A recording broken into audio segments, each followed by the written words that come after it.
Okay, let's see what you guys think. Question one about the animation style. So this group first talked about the difference between 2D and 3D. According to this group, one goal of this film is try to put the audience in that situation with these animals. And so 3D helps make it feel more real because, of course, our lives are in 3D. It also lets the film manipulate the camera angles. So, like, there are many times when we see the cat reacting to something, but we don't see the something. We have to wait for the camera to turn around to show us. And that also makes it feel more real. It makes us feel like we're in that situation. 2D, you could do things in a similar way, but it will always feel different. It will always feel slightly less real. Um, Although, I have seen some animations that use 2D very, very well. But in this case, it does not serve the purpose of the film. The other part of the question, other animation styles. There are different styles of 3D animation. Like Disney likes to use realistic 3D. Pixar likes to use like shapes, geometric shapes, like, ovals and squares. Um, or you can also have like a style of 3D animation that focuses on lines, the separation between objects and people. But this style of animation is more about color and impressions. 印象派. And so according to this group, the film uses this kind of style because it's trying to treat the characters and the environment in the same way. It's trying to decrease the separation between characters and their environment. First of all, because they're animals, and so like they are more affected by their environment without the use of technology or language or other human things. But also because the film is mainly motivated by their environment. And we'll get back to this in a later question. But the environment does have a big effect on what the characters do. So by treating the characters and the environment in a similar way, it helps to put us with them in there. God, I love English. Okay, question two. Describe the setting. So this group talked about how the main danger is from the rising water levels, and that reminds us of global warming. Um, in the sense that the sea levels are rising gradually, but one day they will cross over the land and flood everything. And so this part of the setting seems quite realistic. The way that this could happen and the way that animals react seems quite realistic. If we think about the plants and animals in the film, they all seem to come from like a similar climate. I don't know if I would say it's somewhere in South America or somewhere in Africa, but it's quite tropical. It's near the equator. If we think about the animals, we think about like the fruit and the fish. It seems to belong to a similar climate. The main exception is somebody said a whale. I don't know if it is a whale. It's like a sea monster. That seems less realistic. And then we have the human environment. We don't see humans, but we see buildings and like an ancient city kind of thing. And so this is quite interesting. The city seems to have been abandoned a long time ago, or it's an old city. Whereas the building, the house where the cat lives, seems like it's human, only recently left. On the table, there's still an unfinished cat. Outside, there's an unfinished cat statue. So that kind of gets us thinking, uh, did this human stay longer? Or maybe the other humans just lived in a really old city? Where did the humans go? The fact is, this kind of setting, why is the water rising? Where did the humans go? It has so many questions. There's a story in this setting, but we don't know what the story is. And one reason may be because the animals don't know the story either. So it's yet another thing that helps put us on an equal position with the animals. And so, like, if we did get some kind of explanation, it would be something that the animals would not understand, and it would create a distance between us and the main characters. So hiding that backstory also helps serve the purpose of the film, helps us feel together with these animals, and we'll get back to that later. Question 3, what keeps the story moving? The answer is, according to this group, survival. The animals don't want to die from the water, from predators, from hunger, and they just happen to end up on the same boat. There's no real reason why they're in the same boat. But on the flip side of this question, is the story oriented? Is there some kind of guidance? Is there a direction that they're going toward? And according to this group, mostly no. Uh, for most of the animals, they don't really seem to be going anywhere. They're just moving according to the water. The one exception is probably the bird. But we don't know that there's a destination for the bird until the bird disappears. And we'll talk about that later. But it does seem like the bird is trying to get to that place. And it needs the boat because it can no longer fly. For most of the movie, it's the bird controlling the boat. So it seems like the bird knows where it's going. And that brings us to the third part of this question. Does it matter if there's no real direction for most of the film? We don't know the bird is trying to get somewhere until it gets there. So for us, most of the time, it feels like the film doesn't really have a direction. Does that matter?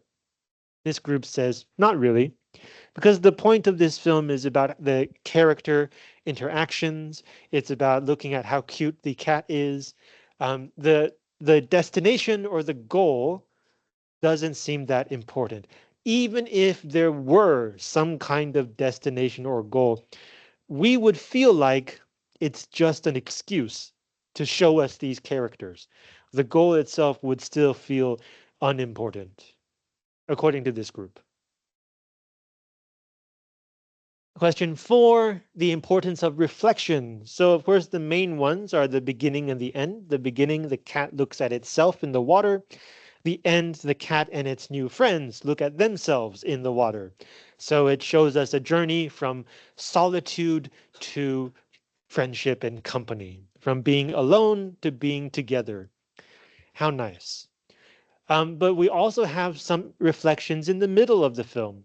When the lemur is looking into the mirror, this group says it seems to be a symbol of the lemur's selfishness, narcissism. We see the lemur cause a lot of trouble because it wants to collect shiny things. And the mirror is the shiniest thing of all. And the lemur really likes looking at itself in that mirror. And the mirror also then becomes a symbol of um, harmony as well. When they allow the other dogs to enter the boat and they cause trouble, one of the ways that the film shows us this trouble is by having them break the mirror. Um, and then we also have it very early in the film when the cat first meets that white dog, or I guess yellow dog. The cat is looking through the broken window at the dog, and we also get a reflection of the cat. That seems to be offering the cat a choice. Should the cat stay alone, or should the cat join the dog? And it ends up the cat joins the dog, or the dog joins the cat. They end up together. And then finally, there are many moments during the film, in the middle of the film, when the cat looks at itself in the water.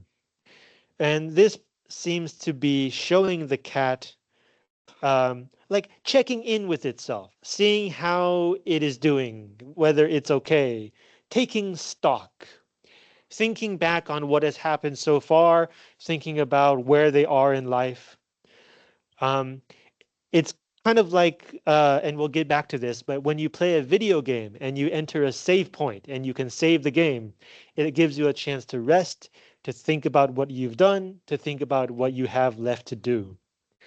Um, and so it seems like those reflections are a really neat way in the middle of the film to pause the action, to give us a moment to think about, to reflect on what has been happening in the film up to that point.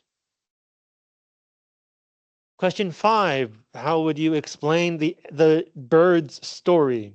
So as we mentioned, the bird seems to want to get to that place, and then it like disappears into the sky. The cat is also like sucked into the air, and when it tries to join the bird, it is dropped back down to the earth. So it seems to be a unique ending for the bird. Why?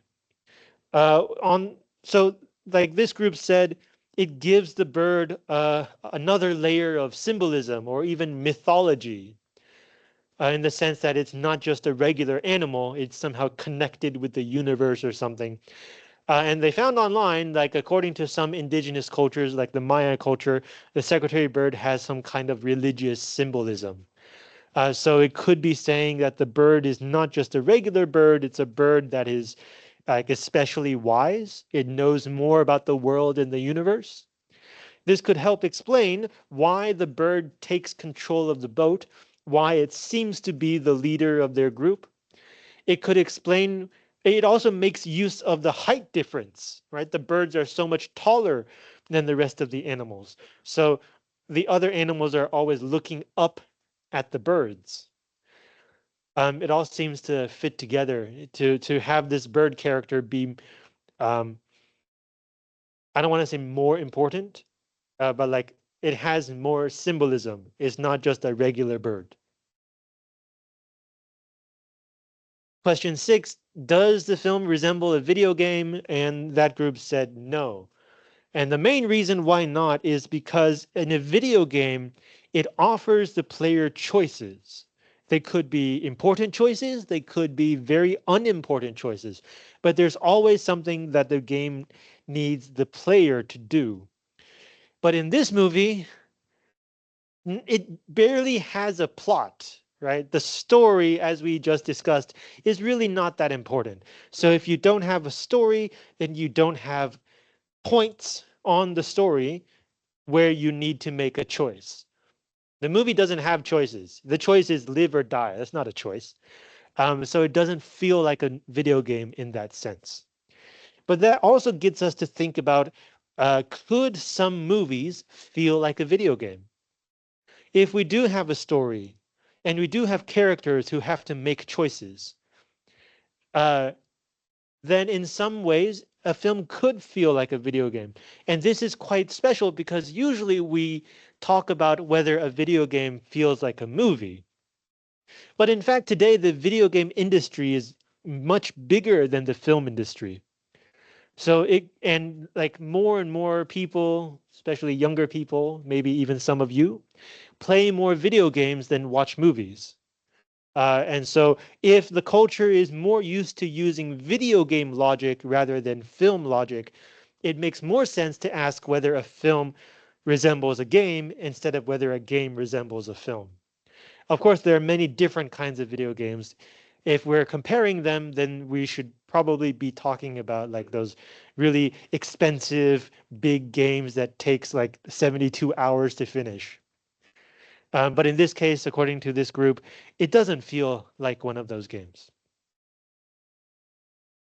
And then finally, question 7. Well, I mean, back to question 6. Like, there are a few moments where there's a choice, right? Should we let the dogs on the boat?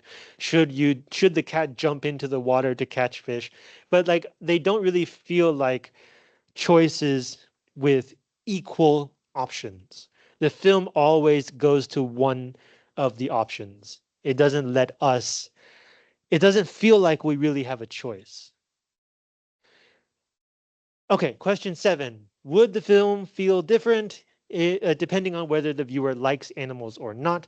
So, in my brilliant genius, I sent this question to a group that has both kinds of people. And according to them, it doesn't make a lot of difference. Even the group members who were not especially fond of animals could also uh, feel emotions from the film, could also feel invested in the story and really care about what happens to these animals. And why is this the case? This group thinks that it's because the movie is able to convey the intentions and emotions of the animals in a clear enough way so that when we watch it, we understand, even if we don't feel very close to these animals. And that goes to the clarity of the animation, the clarity of the storytelling. It's a good movie. Okay, questions? Okay, before we go, I have a few announcements. First,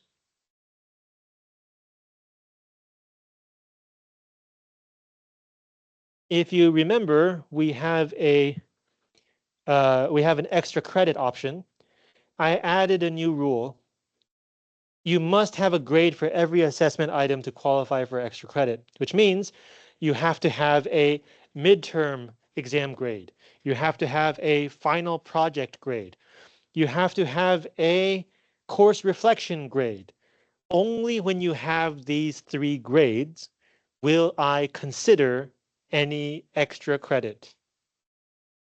This is to prevent people from skipping everything and just doing the extra credit. Doesn't work. You have to do everything.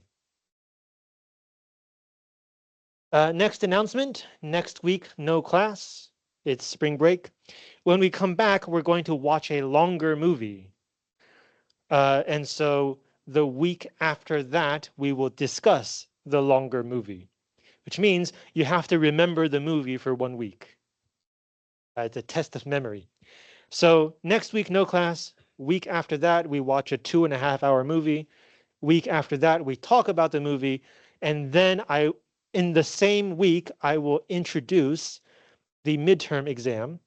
And the exam will begin after class on that week. It will be an online take home open book essay question.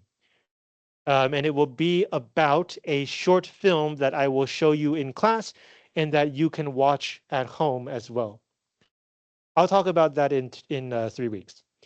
Questions? All right, see you in 2 weeks.